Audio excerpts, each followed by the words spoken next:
Okay, so why are we doing this right now? I told you I ran out of reeds today, and that's the call to adventure for a woodwind player. I mean, now I got to go buy a new box of reeds. Do I buy a different box? Do I try a different strength? Do I try something I've never tried before? Yeah, okay, can we just, can you make it a little quicker? How do I break them in? This time, because last time you were in there, it was like... Yeah, look, I'm just getting one box. Don't distract me, okay? Okay, all right. It was just a whole, it was just a lot of reeds. There were a lot of I'm not even asking you to come in. Hey, do you want your wallet before you go? No, I'm just getting one box, so just give me 2 20s from under there, would you?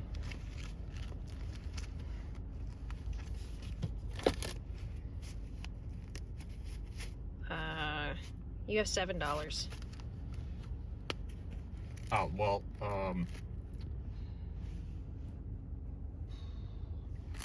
actually, on second thought, I think maybe you're right. I'm not gonna go get reeds today.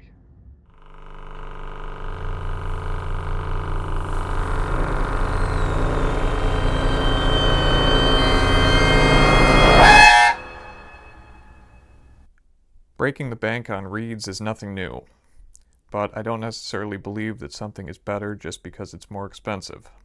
So I decided to see what I could get for cheap. I was pretty shocked to see that there are more companies selling reeds than I could count, and without looking too hard, I found a lot of crazy options. There are even these reeds for less than $4, which come out with a pretty good sound, and these, which apparently all get play tested at the factory. Pretty extensively, too. Safe to say I won't be ordering these. But there are still plenty of promising options out there for less than $10. Who are these reeds for anyway, if not me? And do they work at all?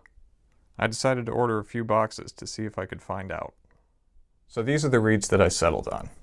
Now I got strengths 2.5 and 3, and I got 2 boxes of each because I'm curious to see how they stack up against something a little bit more familiar, the classic Ricoh orange box in strength 3. So as I unbox all of these, I'm going to measure their strengths with my trusty old Maccaferri Reed-O-Meter, which I'll explain a little bit more of in a minute. Okay, so now we have 3 Ricoh reeds out, and I just want to see how they measure according to the Reed-O-Meter. So you can see maybe in there that this applies a little bit of pressure to the reed once you drop it all the way in. And based on how much resistance there is, it'll give you a number reading. And this is sort of an arbitrary unit, obviously, but at least it gives us something to compare to. So for this reed, it's about an 8.5. So I'm going to mark that first one down, 8.5. And I'll just go through the rest of these and do the same. An 8, an 8.5, and a 9. If I have one gripe with Ricoh, it's that these cases are really almost designed for you to break the tip trying to put them in. I really don't like these. Now on to our first box of trial new reeds, the Cecilio 3s. And this is a company that I've heard of before because they make notoriously the cheap multicolored clarinets that every once in a while will walk into a repair shop. Wow. So we have more plastic and some silica packets. And I was just saying that I feel like the Ricohs were designed for you to break the tip. These are really tricky. Looking at this closely, I can see that the tip is not perfectly straight and symmetrical. Some little chips taken out of it. and you can see that it's relative to the bark, we're on a pretty uneven cut there. This one doesn't look too bad. Tip is okay. Very thick back here at the bark, but pretty symmetrical. So I think that'll be one that we actually test. I'll set that one aside. Maybe a little rough, especially on the back for my taste, but that can be taken care of. This is another one that's not bad, not totally symmetrical back there again, if you can see that. But I think that will also be one that I test. This one is maybe the best looking so far, but there's a little something at the tip there. Oh, nope. If I just wet my finger a little bit, I can get those little specks to come off.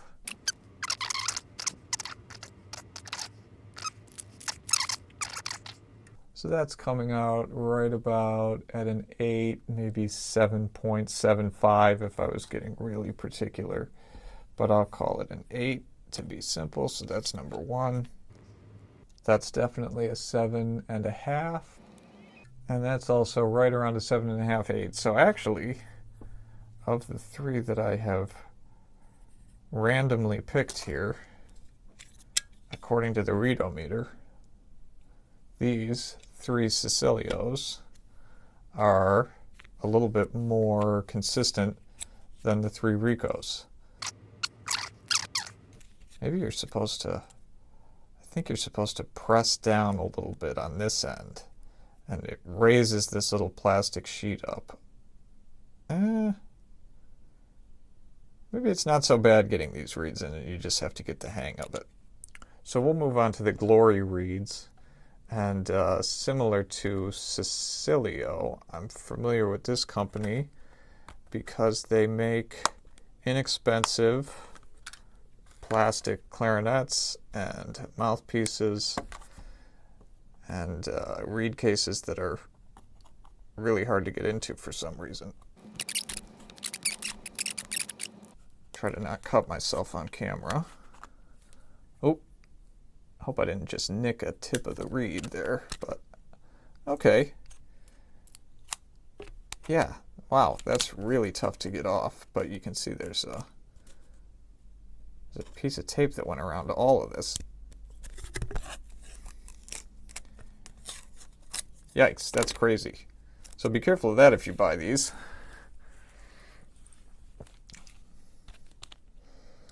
Okay, and now, how do you get the reeds out? Okay, so pull this little plastic insert out, and this is not unlike some of the reed cases that like Muncie Winds sells something like this. That's like a flat plaque that there's some sort of there's a little plastic piece here that just secures all of these.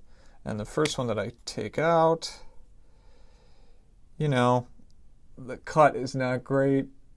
I don't know if you can see, but this shoulder, kind of the bark comes all the way up here.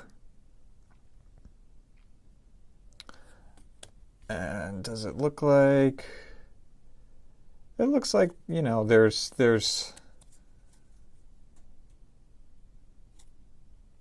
a lot of them that have that problem. There's maybe 4 or 5 that have that problem. So this one looks pretty good. Weird, they all have this little sticker on them that says the strength. But I think that'll be one that I'll test, so I'll set that aside over here, set this one back. This one's a little uneven, but not too bad. The tips on these, in general, look pretty nice. Okay, so let's see how these stack up with the meter. Oh, gotta be careful putting it in there too. I don't want to break any tips. Okay. That is right at about a 7.5. Again, right at a 7.5. and a 7. So far we're 2 for 2 on reeds that, at least according to this gauge, are a little bit more consistent than the Ricohs.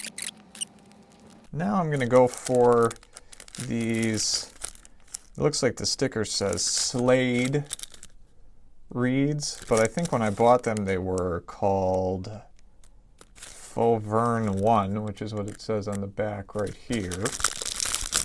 So I don't know what I should properly call these. I think I'll call them Slade, since that's what it says on the box. Now, of course, you can tell that this is the same sort of case situation that we had earlier, but there's no piece of tape around the perimeter, so that's appreciated.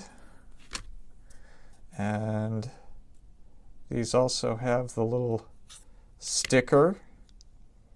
So I wonder if this is just the same exact company that makes these and then sells them to different distributors or what. This one's a little asymmetrical in the way that the tip is cut. This corner dips down a little bit sooner. It's a little asymmetrical back here at the bark, and pretty asymmetrical there. You know, you really want to see the same length from this point to the back of the reed and from this point to the back of the reed, and you want the apex of the curve of the bark obviously to be, you know, somewhere in the middle. And this one's close, but not exactly. This one looks pretty good, and this one looks good as well.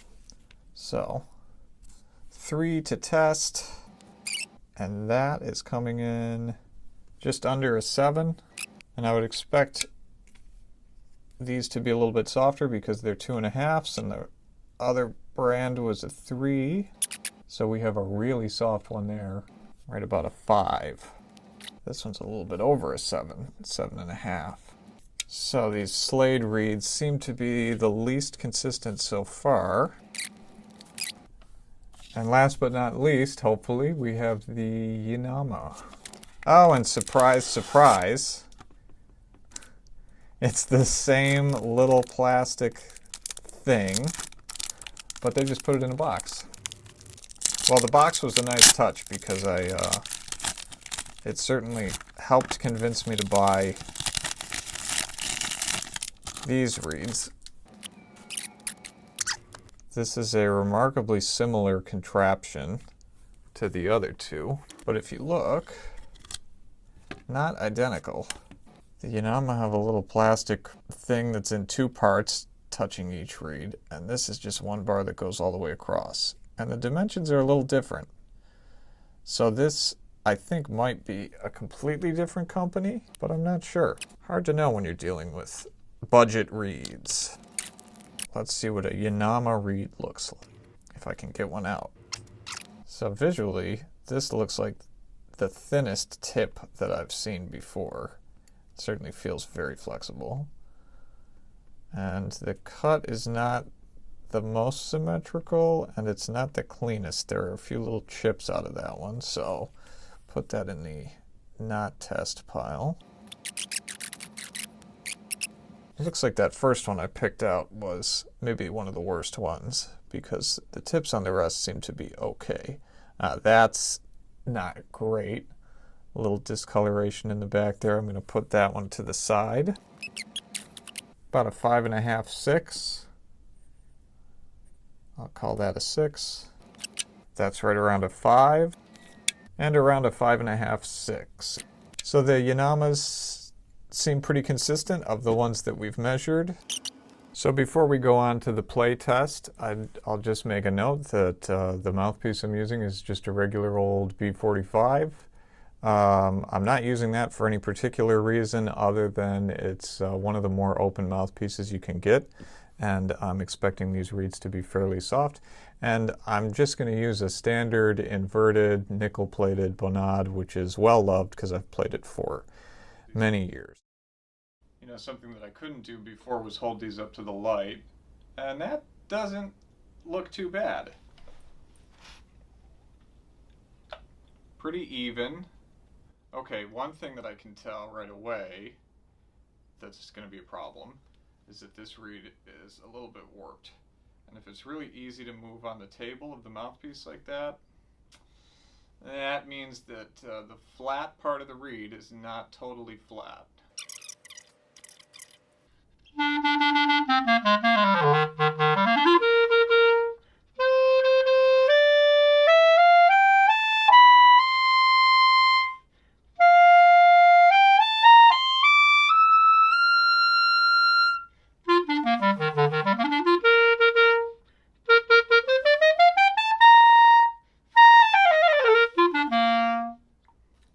So actually, that's not causing too many problems that are noticeable. I mean, I feel like I'm having to work a little bit more here to control than I would like to, but, you know, on the whole, that's not a bad reed.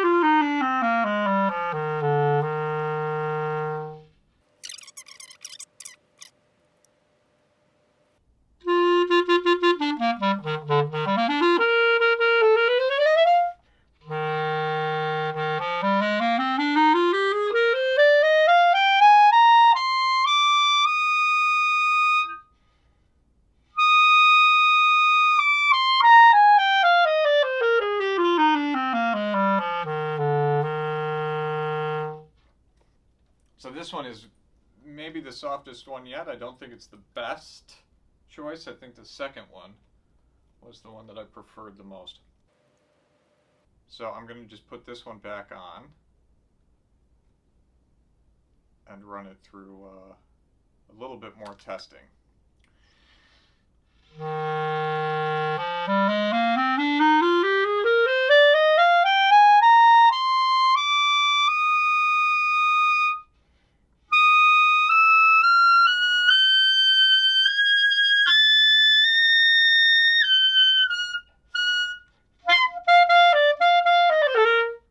Okay, so it can't quite get up as high as I would like to, and it doesn't want to go there on its own. It really needs to be worked up, which, you know, is maybe to be expected for a Ricoh 3 that's brand new out of the box and not really broken in at all.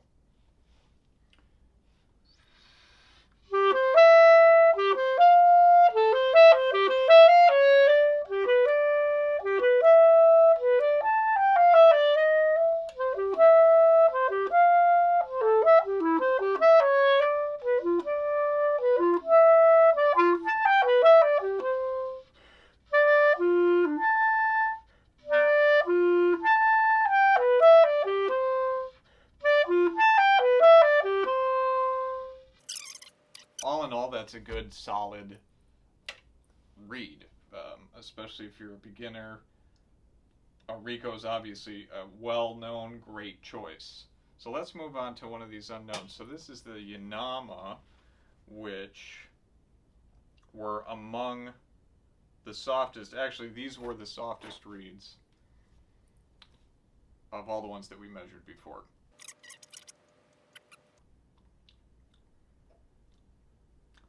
It's not the best tasting reed that I've ever put in my mouth.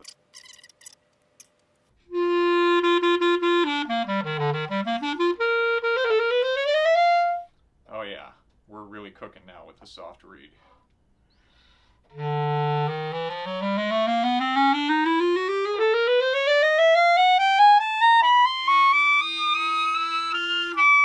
Okay, so that can't get up anywhere near as high as I would like it to, but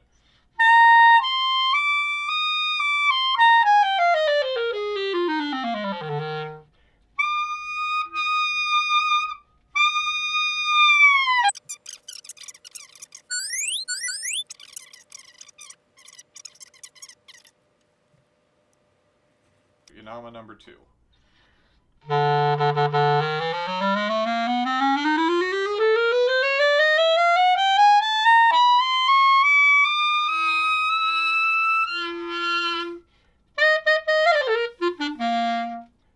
that exists in the same sort of space as the first one.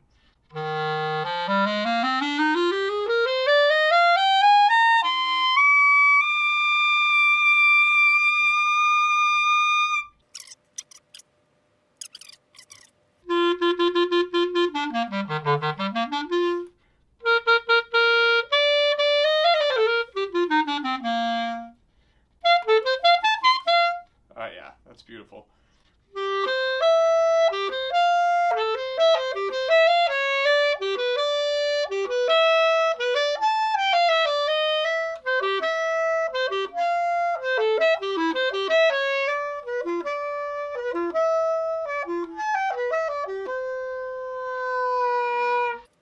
The Yinamas are maybe not the winners for me. Let's try the other 2.5. So these are the Slade reeds, and these were a little bit harder. I can tell that this reed is pretty nice and flat, so that's good. It seems like it's a bit longer than the others. I think it is. Huh. Compared to a Ricoh, that's quite a bit longer. That's like 4 millimeters, 5 millimeters longer, so that's a little strange. Slade reed, number 1.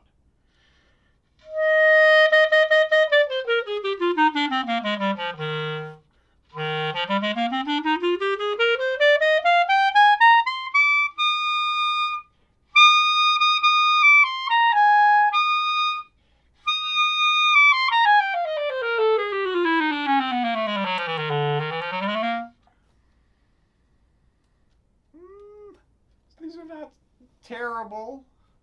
Let's see which one is the best in this bunch.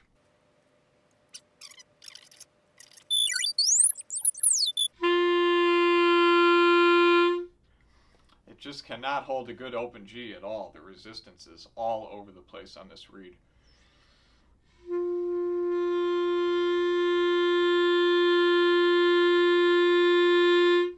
If I try to push at all, it just cannot take it. Oh, man.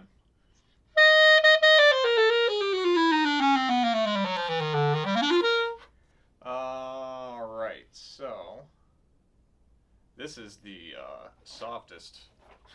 This is the softest of the Slade reeds for sure.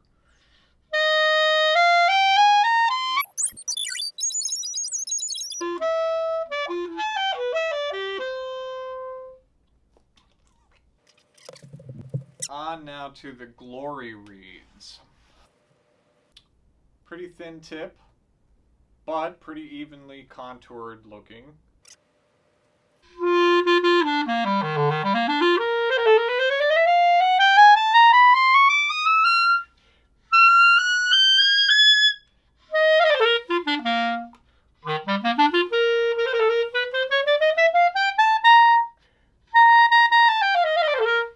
Alright, right off the bat, not too shabby.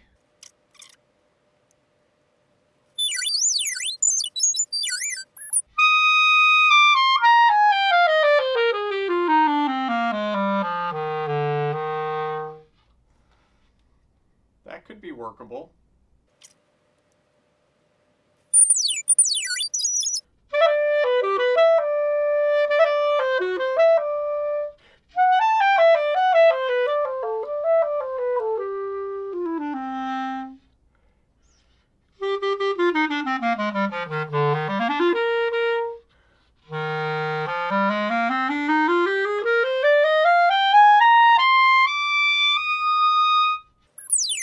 Yeah, these reeds would definitely work for me, especially the good ones that are in the box are pretty good.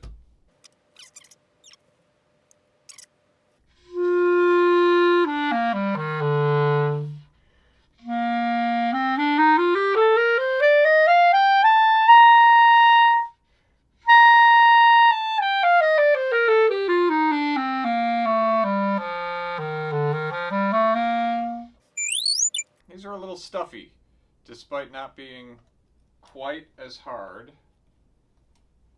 as the Ricohs for some reason, these are feeling a bit more resistant to me. This one definitely moves around too easy. A little warping on the table of the reed here.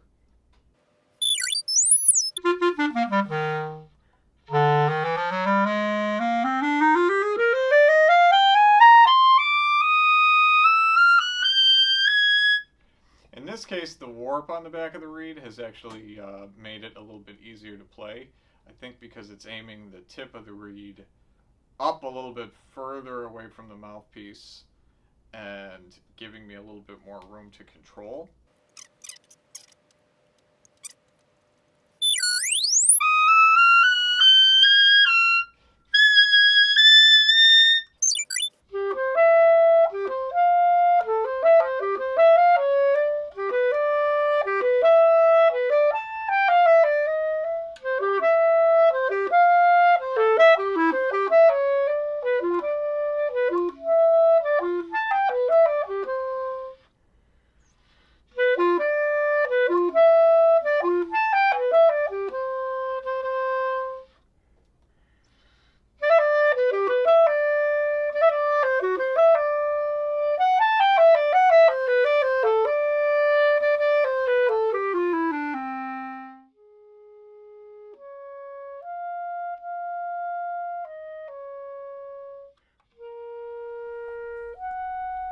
I like to be as knowledgeable as I can, and for me this often means working my way from the bottom up. So trying some of the cheapest reeds I've ever played seemed like a great place to start. I came into this experiment with an open mind, but honestly I can't say that I would recommend any of these 4 new brands over something more familiar like the traditional Ricohs. In my opinion, the difference in quality and consistency is worth the extra few dollars. But with that being said, I'm still impressed with some of these new reeds, and if you're new to the clarinet or have a limited budget, there are some options here that would definitely be workable. This Cecilio I'm playing now doesn't sound half bad. One thing that I would definitely advise is sticking with strength 3 or even slightly above if you decide to order any of these for yourself. The 2.5s I tried all felt significantly softer than 2.5 Ricohs or Van Doren's would, and, well, they speak for themselves.